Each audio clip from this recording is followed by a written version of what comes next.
Hello guys, welcome to civil Mantra YouTube channel. तो आज हम पढ़ने जा रहे हैं अपनी यूनिट 5 का पार्ट सेकेंड, जिसमें हम कवर करने वाले हैं इस यूनिट का सबसे मोस्ट इम्पॉर्टेंट टॉपिक, जो कि है द कंपनीज एक्ट। तो समझते हैं कि कंपनीज एक्ट क्या है और इसके अलग अलग फीचर्स क्या हैं, इसमें क्या क्या चीज़ें हैं। तो द कंपनीज एक्ट, तो इसके इंट्रोडक्शन की बात करूं मैं तो the companies act 2013 passed by the parliament has received the approval of the president of India on 29th August 2013। तो बेसिकली ये जो कंपनीज एक्ट था, जैसे मैंने बताया कि मैंने बताया भी है प्रीवियस वीडियोस में कि एक एक्ट कैसे बनता है, वो पूरा लॉ कैसे बनता है। सबसे पहले वो बिल इंट्रोड्यूस होता है, फिर उसको अप्रूवल मिलता है पार्लियामेंट से, फिर उसको बेसिकली प्रेसिडेंट का अप्रूवल चाहिए होता है, उसके बाद वो पर्टिकुलर जो बिल है वो एक्ट बनता है। उसी तरह से जो कंपनीज एक्ट है जो 2013 में इंट्रोड्यूस किया गया था, उसको सबसे पहले पार्लियामेंट में पास किया गया था। पार्लियामेंट का जब ये अप्रूवल मिल गया उसको दोनों हाउसेस से, तो ये जो एक्ट था इसको अप्रूवल मिला मेरे प्रेसिडेंट ऑफ इंडिया से। कब मिला? 29 अगस्त 2013। अब इस एक्ट में क्या है? So the act consolidates and amends the law relating to companies. अब ऑब्वियस सी बात है कि इसका नाम ही कंपनीज एक्ट है, मतलब इस एक्ट में वो सारी चीजें होंगी, वो सारा लॉ होगा जो कि कंपनी से रिलेटेड होता है। अब वो क्या होता है वो मैं आगे बताऊंगी, ठीक है। The Companies Act 2013 was enacted on 30th of August 2013। तो ये जो एक्ट था ये कब इनैक्ट करा गया था? 30 अगस्त में, और इसको अप्रूवल प्रेसिडेंट का कब मिला था? 29 अगस्त 2013, ठीक है। Some of the provisions of the Act have been implemented by a notification published on 12 September 2013 and some need to be notified yet। तो इसकी जो कुछ जो provisions थे वो तो मेरे 12 सितंबर में ही नोटिफाई कर दिए गए थे, लेकिन कुछ ऐसे जो प्रोविजंस थे जो अभी भी नोटिफाई नहीं किए गए हैं, ठीक है। It is worthy to mention that the provisions of Company Act 1956 is still in force। तो एक कंपनी एक्ट था 1956 में जो बना था, उसकी जो चीजें हैं, उसके जो प्रोविजंस हैं वो अभी भी फोर्स में है, ठीक है। तो इसमें याद करने वाली क्या चीज है? इसमें याद करने वाली चीज है कि जो कंपनी एक्ट था ये कब इनैक्ट किया था, बेसिकली ये।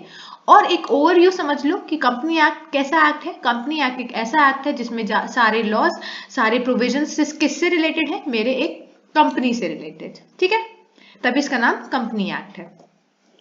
As on March 31st, 2016, the number of total companies registered in the country under the Companies Act 2013, Companies Act 1956 and previous company law were, इतना नंबर था जिसमें से इतने थे जो क्लोज हो गए थे। तो बेसिकली ये एक नॉलेज के लिए आप लोग समझ सकते हो, ऐसे इसको याद करने की जरूरत नहीं है कि कंपनीज एक्ट और इनके सबके हिसाब से जो कंपनी रजिस्टर्ड हुई थी और कितनी कंपनी उसमें से क्लोज हो गई हैं। तो यहाँ पर एक डेटा दिया गया है फिगर्स के फॉर्म में, ठीक है।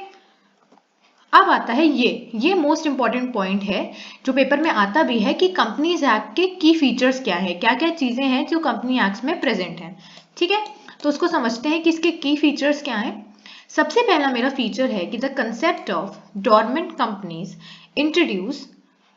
introduce companies not engaged in business for 2 consecutive years can be declared as a dormant company।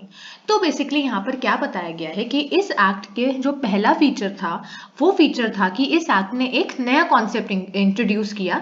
वो कॉन्सेप्ट क्या था? डोरमेंट कंपनीज का कॉन्सेप्ट था। अब जैसे मैंने बताया भी था प्रीवियस वीडियो में कि डोरमेंट बेसिकली क्या होता है, डोरमेंसी क्या होता है, या फिर जब हमने टाइप्स ऑफ पार्टनर्स पढ़े थे तो वहां पर हमने डोरमेंट पार्टनर पढ़ा था, जिसको हम लोग स्लीपिंग पार्टनर भी कह रहे थे। वो क्या थे?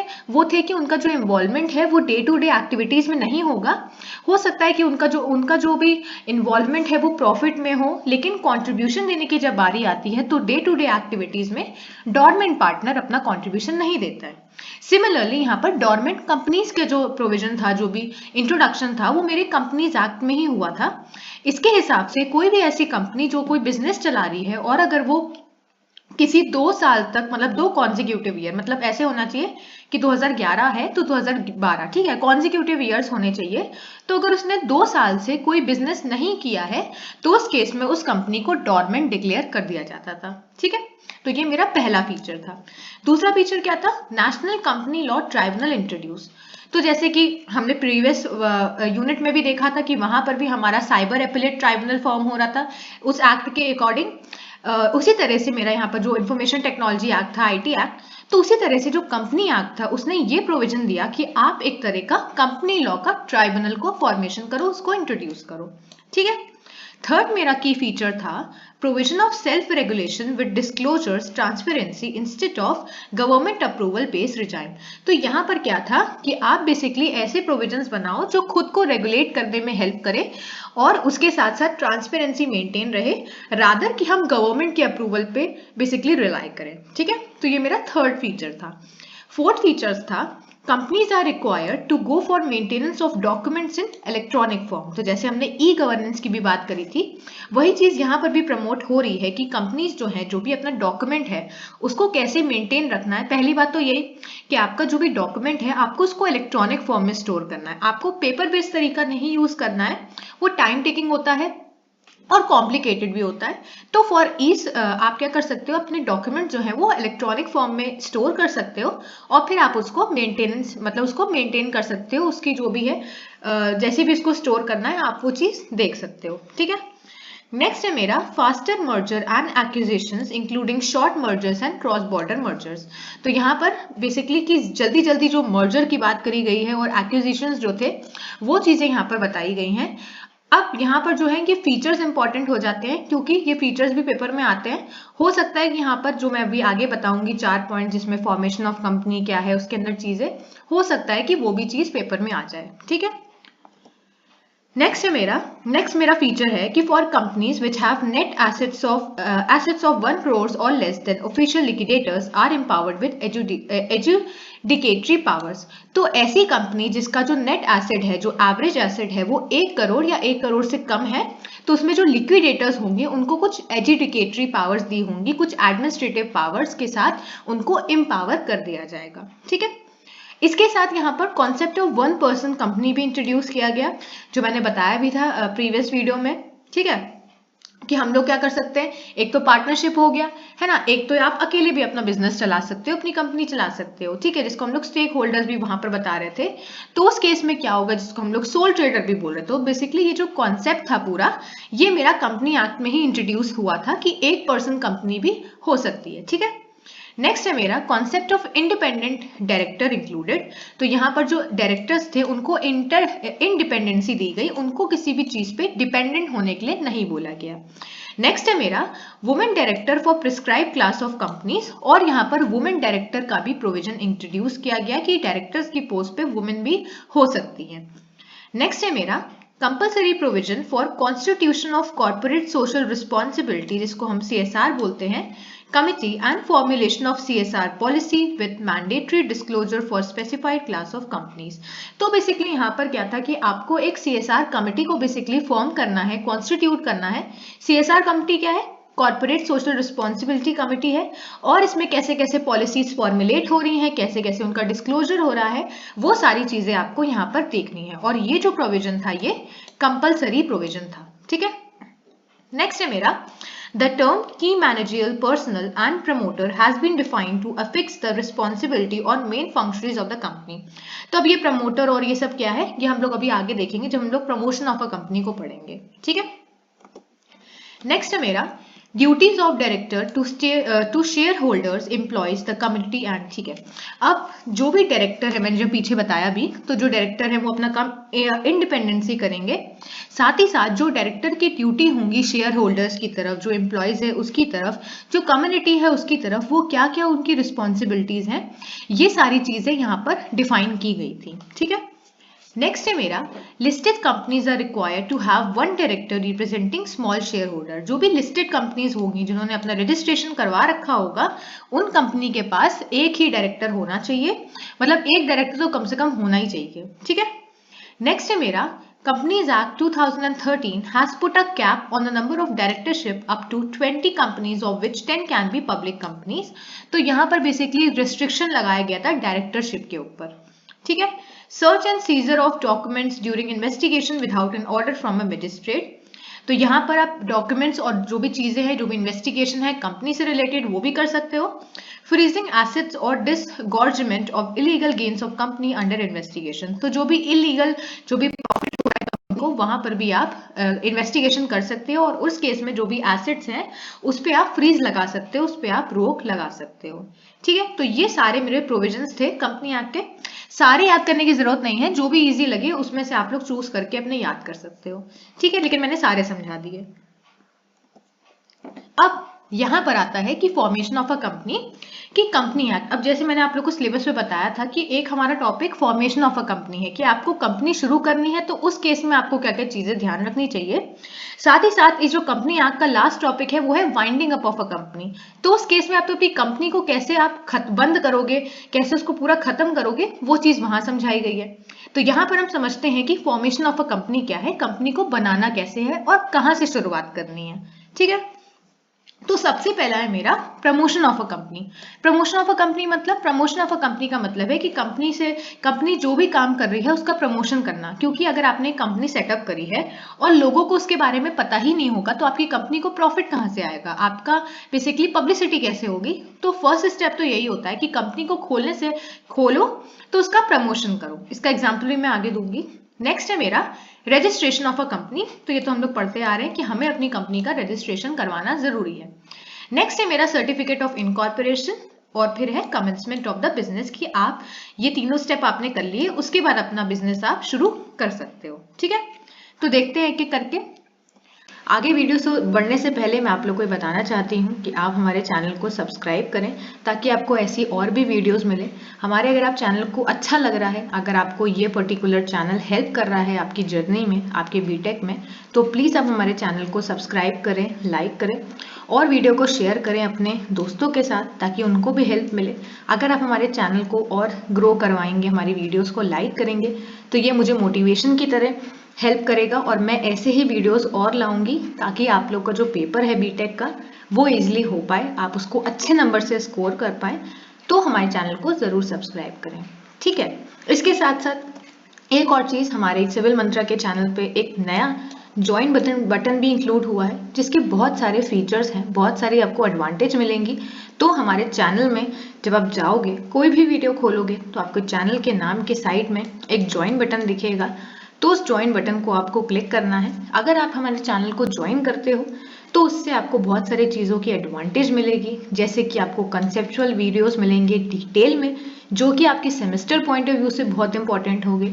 आप उन वीडियोस को पढ़ के अपना सेमेस्टर ईजिली क्रैक कर सकते हो अच्छे मार्क्स के साथ। सारे सेमेस्टर के आपको वीडियो मिलेंगे एक स्ट्रक्चर्ड वे में। पीवाईक्यू क्वेश्चंस हम लोग सॉल्व करवाएंगे, और आप लोग को पता है कि किसी भी यूनिवर्सिटी के अंदर, बीटेक के अंदर, एकेटीयू के अंदर जो पीवाईक्यू क्वेश्चंस हैं उनकी कितनी इंपॉर्टेंस होती है, तो वो क्वेश्चंस हम लोग सॉल्व करवाएंगे।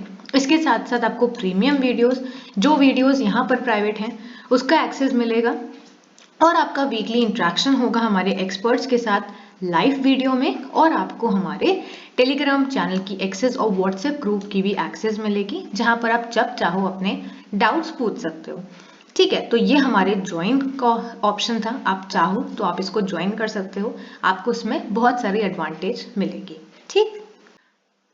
सबसे पहले है promotion of a company. So a business enterprise does not come into existence on its own, it come into existence as a result of the efforts of an individual or group of people or an institution। तो यहाँ पर basically क्या है, यहाँ पर ये लिखा गया है कि कोई भी, ऑब्वियस सी बात है कि कोई भी बिजनेस अपने आप से ही नहीं, बेसिकली अपने आप से ही नहीं आगे आता है, अपने आप से ही नहीं बनता है। उस बिजनेस को सेटअप करने के लोगों का एफर्ट मैटर करता है। लोगों, जो भी लोग हैं, जो भी ग्रुप ऑफ पीपल हैं, जो भी एक पर्सन है, उनका जो भी एफर्ट है वो मैटर करता है उस इंस्टीट्यूशन या उस बिजनेस को ग्रो करने के लिए, उस बिजनेस को बेसिकली फॉर्म करने के लिए। That is it has to be promoted by some person और पर्संस। तो यहाँ पर कुछ पर्सन या दूसरे पर्सन उसको प्रमोट कर सकते हैं, जो मैं आगे बताऊंगी कि प्रमोटर होता क्या है। The process of business promotion begins with the conceiving of an idea। तो यहाँ पर बेसिकली आप आइडिया, बेसिकली अगर आपको कोई बिजनेस स्टार्ट करना है तो फर्स्ट स्टेप क्या होगा, फर्स्ट स्टेप तो आपका यही होना चाहिए कि सोचना कि वो बिजनेस किस मैटर से रिलेटेड होगा, एक आइडिया फॉर्म करना कि आपको अगर बिजनेस बेसिकली सेटअप करना है तो आप क्या बिजनेस करोगे, आप कोई भी बिजनेस कर सकते हो। तो उस चीज का बेसिकली आइडिया अपने दिमाग में एक सेटअप करना, उसका एक ओवरव्यू क्रिएट करना मेरा फर्स्ट स्टेप है। और फिर ये जो आइडिया है ये रियलिटी में चेंज हो जाएगा, ये एक्शन में चेंज हो जाएगा। ये एक्शन क्या होगा, आपका बिजनेस जो है वो सेटअप हो गया है। तो वही चीज यहाँ पे लिखी है कि and ends when that idea is translated into action That is the establishment of the business enterprise and commencement of its business। तो आपने अपना बिजनेस सेटअप कर लिया, उसके बाद आप अपना बिजनेस कमेंस करने लगे। ठीक है, तो प्रमोशन ऑफ द कंपनी तो सिंपल था, यहाँ मैंने बता दिया कि स्टार्टिंग क्या होगी प्रमोशन की, कि आपने एक आइडिया फॉर्म किया, फिर आपने उस आइडिया को रियलिटी में चेंज करके अपने बिजनेस को स्टार्ट कर दिया। ठीक है, आप समझते हैं कि प्रमोटर हम लोग बोल रहे हैं कि प्रमोटर कौन है, किसी भी कंपनी का प्रमोटर क्या होता है। So a successful promoter is a creator of wealth and an economic profit. ठीक है, the person who is concerned with the promotion of business enterprise is known as promoter. तो बेसिकली मैंने क्या बताया, मैंने बताया प्रमोटर क्या है, उस बिजनेस को प्रमोट करने वाला। प्रमोट करने का मतलब है उस बिजनेस को बढ़ाने वाला, उस बिजनेस को लोगों तक पहुंचाने वाला ही मेरा प्रमोटर होता है। अब ये जो प्रमोटर है ये सक्सेसफुल कब बनेगा, ये प्रमोटर तब सक्सेसफुल बनेगा जब ये बिजनेस को प्रमोट करे और वहां से वेल्थ आए, वहां से बिजनेस के स्टेटस बढ़े, लोग बिजनेस को जाने, तो उस केस में ये जो प्रमोटर है इसको सक्सेसफुल प्रमोटर कहा जाएगा। सो वही चीज है जो मैंने पहले बताई थी कि आप एक आइडिया सोचोगे अपने दिमाग में कि आपको बेसिकली बिजनेस जो है वो किस एस्पेक्ट में क्रिएट करना है, उसके बाद आप अपना बिजनेस जो भी आपका आइडिया था आप उसको रियलिटी में कन्वर्ट करोगे, एक बिजनेस एंटरप्राइज का फॉर्मेशन करोगे, उसके बाद अब ये जो बिजनेस एंटरप्राइज है इसको बेसिकली शुरू कर दोगे, इस पे वर्क करने लगोगे। ठीक है, तो वही चीज यहाँ पर लिखी है, he conceives मतलब the promoter conceives the idea of starting a business and takes all the measures required for bringing the enterprise into existence। और ये जो प्रमोटर है ये सारे स्टेप्स लेंगे, सारे एक्शंस लेंगे उस पर्टिकुलर आइडिया को एग्जिस्टेंस में लाने के लिए, उस पर्टिकुलर बिजनेस को रियलिटी में चेंज करने के लिए। ठीक है, अब यहाँ पर एक एग्जाम्पल लिखा गया है, Dhirubhai Ambani is the promoter of Reliance industry. तो धीरूभाई अंबानी को तो सभी लोग जानते होंगे। तो बेसिकली जो रिलायंस की इंडस्ट्री थी, जो जियो का पूरा चीज थी, रिलायंस इंडस्ट्री का प्रमोटर कौन था, क्योंकि लोग रिलायंस को कैसे जानते हैं, धीरूभाई अंबानी से।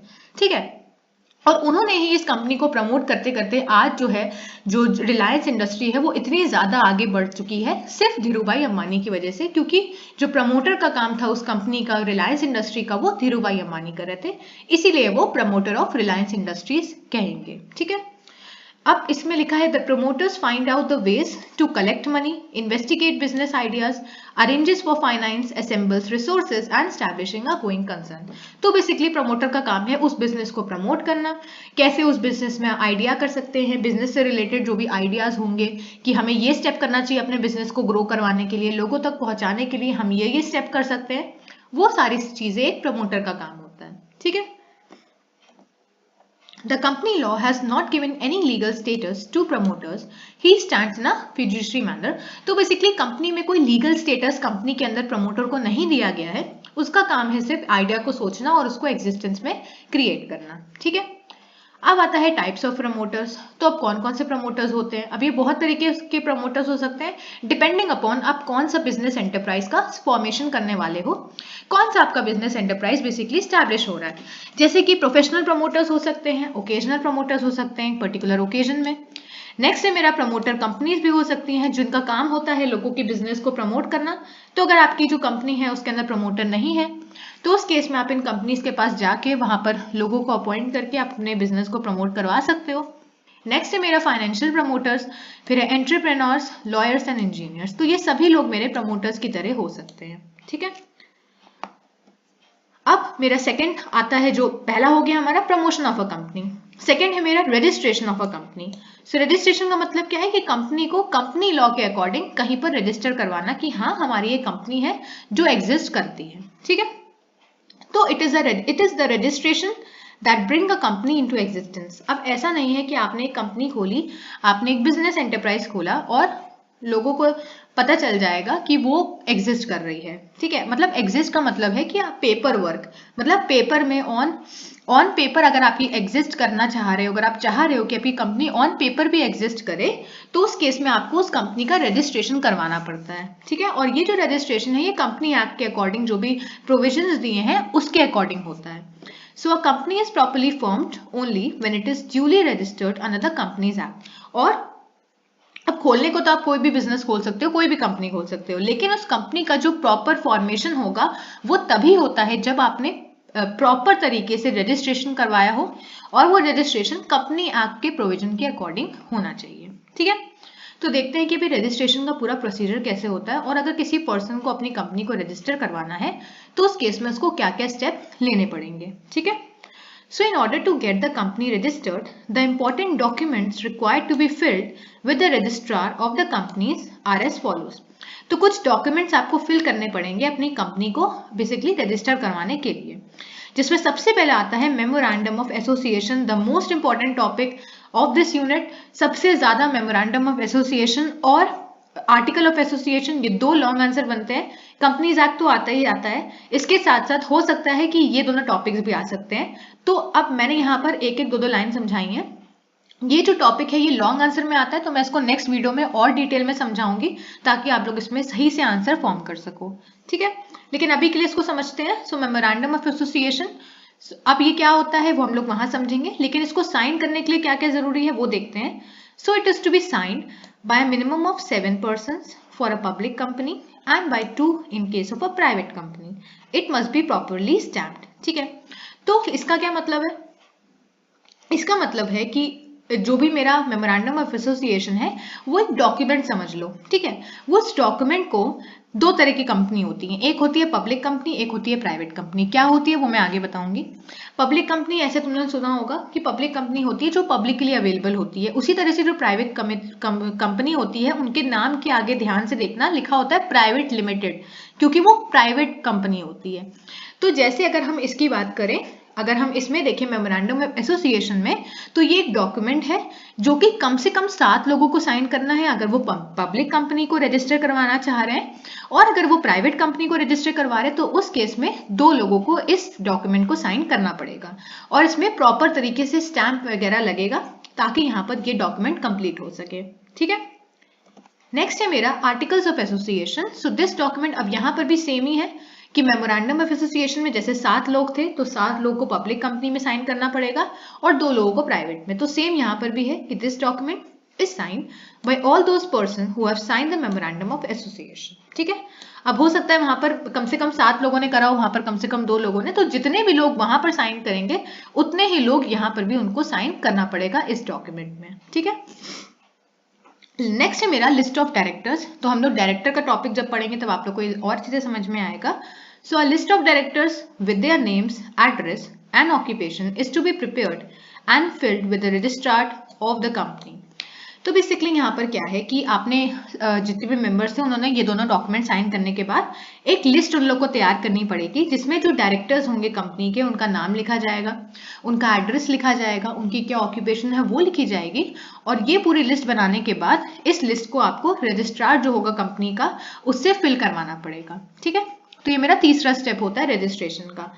फिर आता है रिटन कंसेंट ऑफ डायरेक्टर्स। अब मैंने यहाँ पर डायरेक्टर्स का सारा नाम लिख लिया, एड्रेस लिख लिया, अब उसके बाद उनका कंसेंट चाहिए होगा, उनका अप्रूवल चाहिए होगा, ठीक है। So a written consent of the directors that they have agreed to act as directors has to be filed with the registrar along with a written undertaking to the effect that they will take qualification shares and will pay for them. तो basically यहाँ पर क्या है कि आपने directors का नाम यहाँ पर लिख दिया, उनका एड्रेस लिख दिया, लेकिन फोर्थ जो स्टेप आता है वो ये आता है कि जो डायरेक्टर्स हैं वो अग्री करे कि वो एज अ डायरेक्टर आपकी कंपनी में है, ठीक है। तो वो जो उनका कंसेंट होगा कि हाँ वो एज अ डायरेक्टर आपकी कंपनी में है, और उनको एक अंडरटेकिंग फॉर्म भी वहां पर भरना पड़ेगा। तो उस केस में ये मेरा फोर्थ स्टेप हो गया जहां पर डायरेक्टर्स अपनी कंसेंट देंगे रिटन फॉर्म में, ठीक है। उसके बाद आता है notice of address of registered office. इसमें क्या है, it is also customary to file the notice of address of the company's registered office at the type of incorporation. It is to be given within 30 days after the date of incorporation. तो basically आपको ये भी एक document fill करना पड़ता है जहां पर आप इस डॉक्यूमेंट के अंदर कंपनी कहां पर, कंपनी का जो भी ऑफिस होगा जिसको हम लोग बोलते हैं कंपनी कहां पर रजिस्टर है, उस ऑफिस का बेसिकली आपको एड्रेस डालना पड़ेगा, और ये जो एड्रेस है ये आपको इनकॉर्पोरेशन से कम 30 दिन के अंदर अंदर डाल देना है। मतलब आपने कंपनी सेटअप करी, आपने वहां पर अपना ऑफिस शुरू किया, तो उसके 30 दिन के अंदर अंदर आपको ये एड्रेस डालना पड़ेगा इस नोटिस में, ठीक है। उसके बाद आता है मेरा स्टैट्यूटरी डिक्लेरेशन। इसमें क्या होता है, एक डिक्लेरेशन फॉर्म भी आपको फिल करवाना पड़ेगा। इस डिक्लेरेशन फॉर्म में कैसे किससे आप फिल करवा सकते हो, या तो आप कोई एडवोकेट ले लो सुप्रीम कोर्ट का, आप उनसे फिल करवा सकते हो, या फिर आप हाई कोर्ट के किसी एडवोकेट से फिल करवा सकते हो, या फिर कोई अटॉर्नी और pleader entitled to appear before a high court. तो कोई ऐसा अटॉर्नी से आप फिल करवा सकते हो जो कि हाई कोर्ट के सामने अपीयर होने के लिए तैयार हो, जो कि रेडी हो, ठीक है। तो इन सब से आप ये डिक्लेरेशन फिल करवा सकते हो। या फिर आप प्रैक्टिसिंग चार्टर्ड अकाउंटेंट, तो आप जो भी प्रैक्टिसिंग सीए है आप उनसे फिल करवा सकते हो जो कि कंपनी फॉर्मेशन में इंगेज रहते हैं। या फिर आप by a person indicated in the articles as director, managing director, secretary और manager of the company, mentioning that the requisites of the act and the rules thereunder have been compiled with, it is to be filled with registrar of the companies। तो इन सभी लोगों से अभी last जो है वो आप ऐसे पर्सन से साइन करवा सकते हो, बेसिकली फिर करवा सकते हो जो कि डायरेक्टर है या फिर मैनेजिंग डायरेक्टर है, सेक्रेटरी है उस कंपनी का, या फिर मैनेजर है। बेसिकली इन ये सभी जो लोग हैं उस एक्ट के बेसिकली प्रोविजंस के अकॉर्डिंग आप इनसे भी वहां पर ये डॉक्यूमेंट फिल करवा सकते हो, ठीक है। तो ये मेरा लास्ट था कि आपको एक डिक्लेरेशन फॉर्म इनसे फिल करवाना पड़ेगा, इनमें से आप किसी से भी फिल करवा सकते हो। तो यहां पर मेरा रजिस्ट्रेशन ऑफ कंपनी खत्म होता है। नेक्स्ट है मेरा certificate of incorporation. So on the registration of the memorandum of association, articles of association and other documents, the registrar will issue a certificate known as certificate of incorporation। तो जब मेरा ये सारे डॉक्यूमेंट्स MOA जिसको हम short form में बोलते हैं वो फिल हो जाएगा, वो रजिस्टर हो जाएगा, AOA सभी मेंबर्स फिल कर देंगे और सारे डॉक्यूमेंट्स लग जाएंगे, तो उसके बाद जो रजिस्ट्रार होगा वो क्या करेंगे, वो एक सर्टिफिकेट को इशू करेंगे। उस सर्टिफिकेट को हम लोग बोलेंगे सर्टिफिकेट ऑफ इनकॉर्पोरेशन। मतलब और ये जो सर्टिफिकेट होता है ये एक एविडेंस होता है, ये एक प्रूफ होता है कि आपकी कंपनी एग्जिस्ट करती है, इनकॉर्पोरेट करती है, ठीक है। So the issue of the certificate is the evidence of the fact that the company is incorporated and the requirements of the company act have been compiled with। तो वही चीज यहाँ पर है कि आपकी कंपनी इनकॉर्पोरेट कर रही है, आपकी कंपनी एग्जिस्ट कर रही है, वही ये सर्टिफिकेट आपको बताएगा। तो सारे डॉक्यूमेंट जब लग जाएंगे, सारा बेसिकली वहां पर इन्वेस्टिगेशन हो जाएगी, सारी चीजें सही से हो जाएंगी, तो उस केस में रजिस्ट्रार आपको ये सर्टिफिकेट इशू कर देंगे, ठीक है। तो ये मेरा थर्ड स्टेप हो गया। फोर्थ स्टेप होता है certificate of commencement of business, कि आपको एक सर्टिफिकेट मिलेगा जिसमें होगा कि आप अपना बिजनेस शुरू कर रहे हो। So as soon as a private company gets the certification of incorporation it can commence its business. तो यहाँ पर बेसिकली दो फैक्टर्स बताए गए हैं, जैसे मैंने बताया एक प्राइवेट कंपनी होती है, एक पब्लिक कंपनी होती है, ठीक है। तो प्राइवेट कंपनी को जैसे ही रजिस्ट्रार अपने तीसरे वाला जो स्टेप मैंने बताया, तीसरे वाले स्टेप में जब रजिस्ट्रार उनको सर्टिफिकेट ऑफ इनकॉर्पोरेशन दे देंगे तो प्राइवेट कंपनी उसी टाइम से अपना जो बिजनेस है वो शुरू कर सकती है। लेकिन पब्लिक कंपनी कब अपना काम शुरू कर सकती है, कब अपना बिजनेस शुरू कर सकती है? पब्लिक कंपनी अपना बिजनेस तभी शुरू कर सकती है जब उसको कमेंसमेंट ऑफ बिजनेस का सर्टिफिकेट मिलेगा, ठीक है। तो ये जरूरी है मेरे पब्लिक कंपनी के लिए and not for private company. So as a public company can commence its business only after getting the certificate of commencement of business. After the company gets the certificate of incorporation, a public company issues a prospectus। अब ये prospectus क्या होता है, ये हम लोग के course में है, ये मैं आप लोग को आगे वीडियोस में समझाऊंगी। समझ लो एक डॉक्यूमेंट वो इशू करवाएंगे, ठीक है। For inviting the public to subscribe to its shared capital, it fixes the minimum subscription. Then it is required to sell the minimum number of shares mentioned in the prospectus. After completing the sale of the required number of shares, a certificate is sent to the registrar along with a letter from the bank stating that all the money is received।